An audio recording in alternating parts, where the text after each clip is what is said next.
Welcome, welcome everyone. Now you're here, let's have some fun. First we'll clap our hands just so. Then we'll bend and touch our toes. Welcome, welcome everyone. Now you're here, let's have some fun. Yay! I think some of you have already guessed what we're reading about today because you saw I have some bug crafts here. It means we have bug books today. Our first bug book is Hank's Big Day by Evan Kuhlman. Hank's Big Day, the story of a bug. Let me see. Hank's house, a big rock.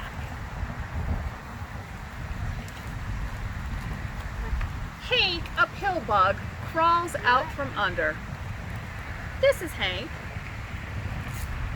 Hank shimmies through tall grass. He nibbles a dead leaf.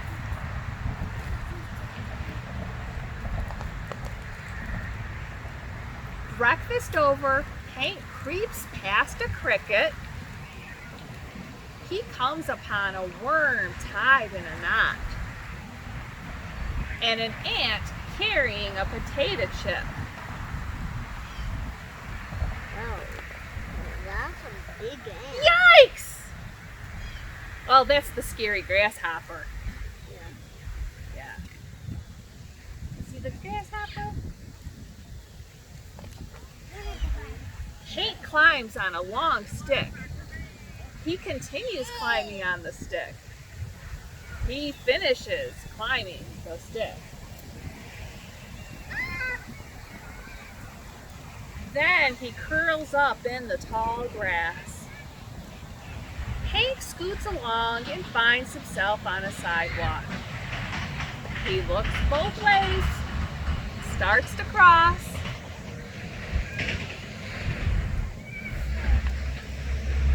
He lumbers through a pothole. He stops to inspect a rainbow made of chalk. He climbs on top of a bottle cap. Hank finishes crossing as a boy rides by on a skateboard. Woo! That was a close call.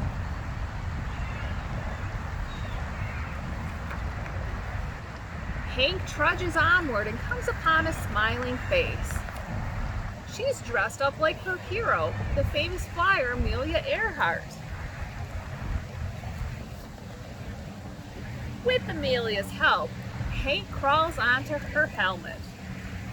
Amelia jumps up, tilts her arms, and takes off with Hank aboard. Pretend you're blind. Together, they run around the front yard.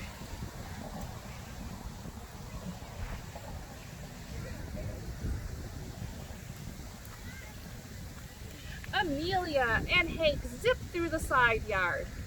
Amelia's dog is fast asleep in her doghouse. The flyers circle a maple tree and head for a picnic table. Hank nibbles a peppermint leaf and Amelia drinks from a juice box.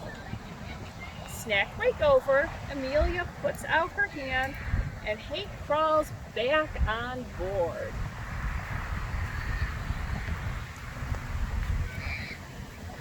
They run across the yard, down the driveway.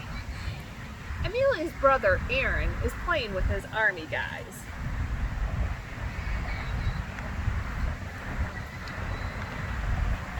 Amelia sets Hank on the mossy rock where she found him.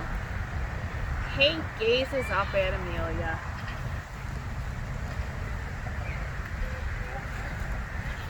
Hank crosses the sidewalk, curls up and plays dead, treks down his exercise stick, passes the grasshopper, the ant, the worm, and the cricket. Then he takes a big bite out of the dead leaf.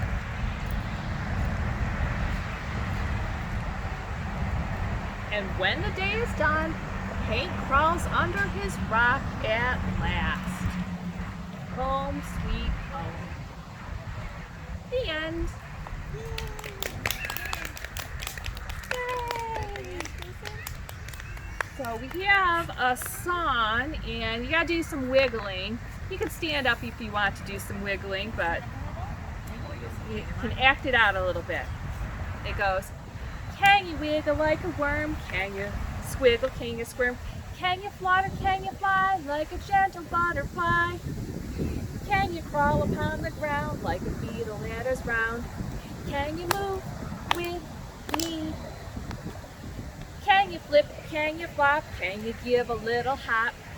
Can you slither like a snake? Can you give a little shake? Can you dance like a bee that is buzzing round a tree? Can you move with me? Yay! And our second story is about a bee. It's called Buzz. Can you all buzz like a bee? Buzz. Buzz. We'll get to a part in the book where you need to do that.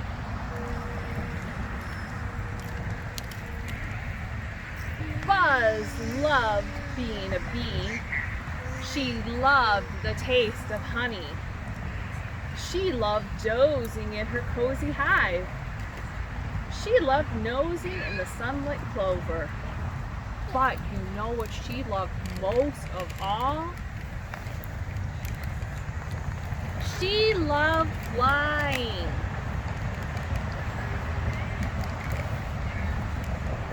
Sometimes Buzz would swoop real low under the blackberry bramble where Snail lived. Sometimes Buzz stopped to visit Snail.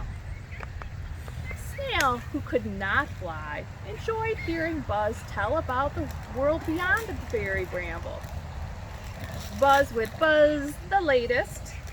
Grasshopper got sick from eating too much skunk cabbage. Mouse was off visiting her city cousin. Sometimes, just before dusk, Buzz would swoop real high to visit Old Owl in his willow tree.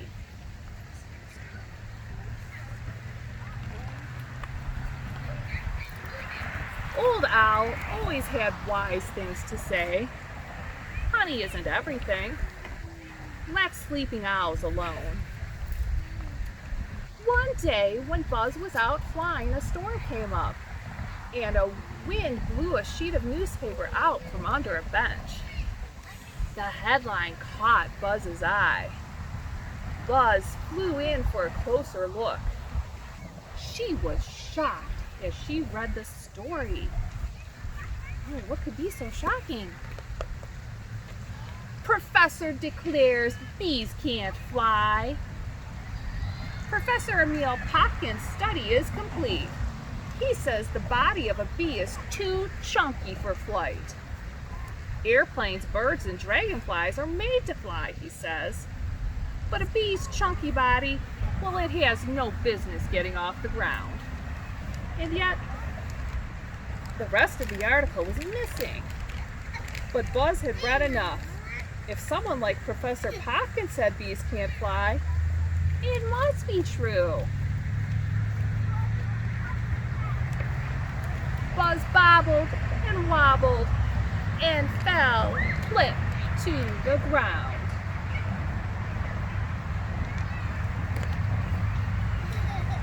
Befuddled, she huddled under the brambles. Snail tried to cheer Buzz. It's not so bad not being able to fly, she said. Buzz sniffled. It is for me. Snail offered Buzz a cherry blossom. Buzz was not hungry. Berry juice? Buzz was not thirsty.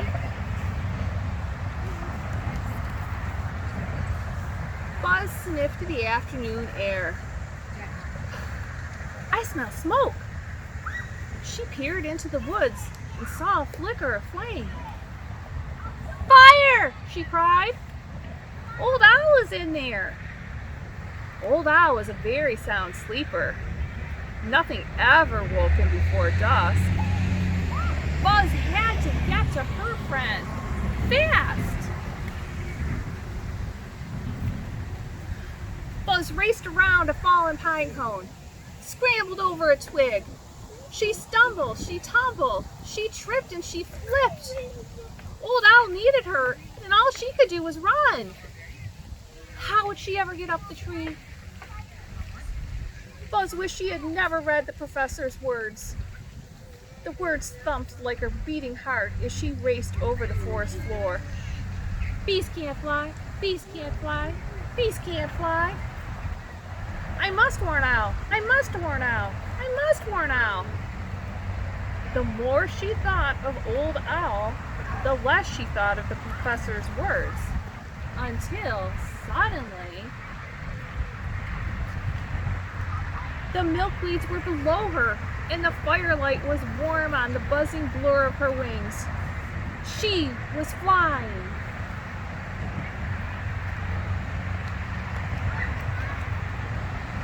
She darted into Old Owl's nest.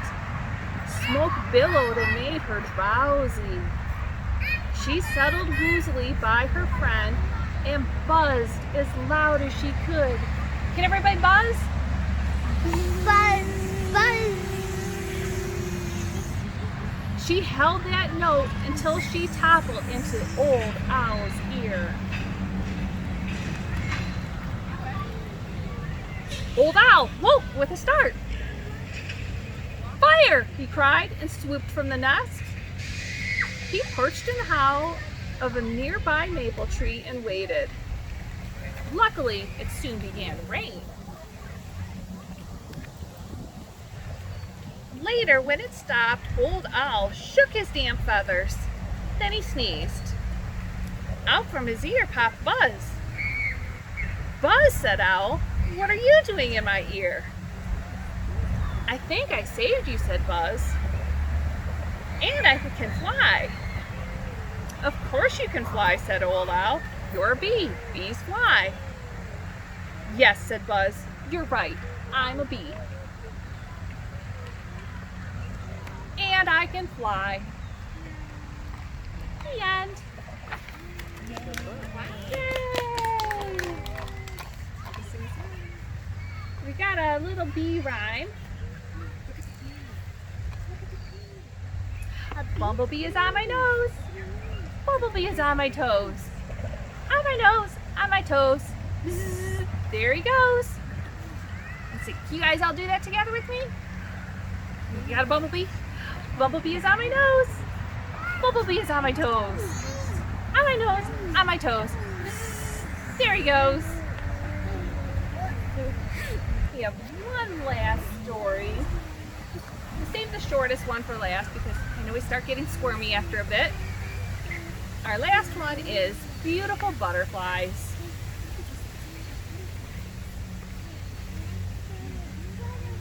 In springtime and summer, I think you will find beautiful butterflies of every kind. They flitter and flutter and flap all around. How many on this page can be found? Well, let's count them up. 1, 2, 3, 4, 5, 6, 7. Like fluttering rainbows, their wings seem to glow, performing a dazzling, shimmering show. Red and yellow, orange and blue. Can you find the purple one too? You see the purple one? Sparkle. Yeah, you're right, he sparkles. They bring joy to the garden now, that's for sure. Amongst the flowers they're landing, they're hard to ignore. These butterflies love this bright garden bed. How many butterflies are on flowers of red? Okay, so this time we're not counting all of them, we're just counting ones that are on red. So there's one red flower, and there's one butterfly. There's a red flower, but there's no butterfly. Well, there's a red flower, 2. So 2 butterflies are on red. Some are quite large, some are quite small. Look at the one on the garden wall. Look at the others dance in the sun. Can you find the sparkling pink one? You see the pink one? Right? Yes, it's sparkly.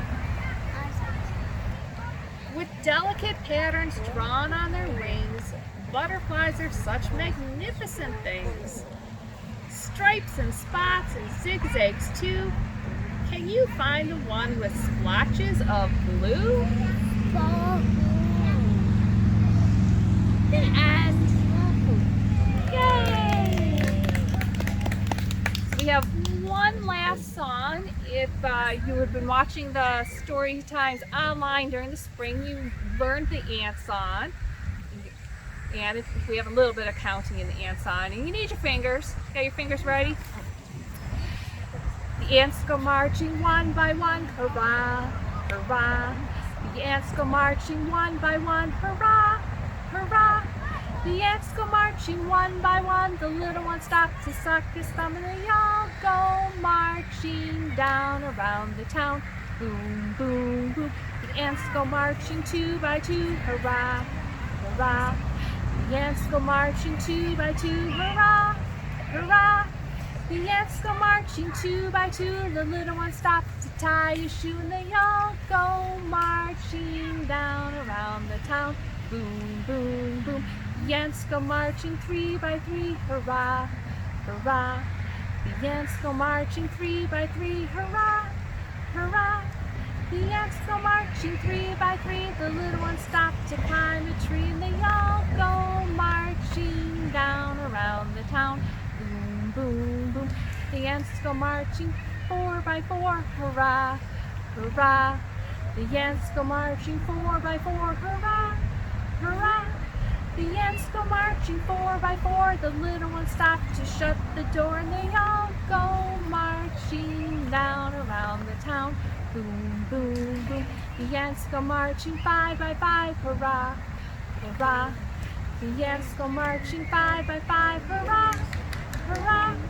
The ants go marching 5 by 5, the little one stopped to take a dive, and they all go marching down around the town. You can think of other things after 5, but we'll stop there because we're all out of fingers.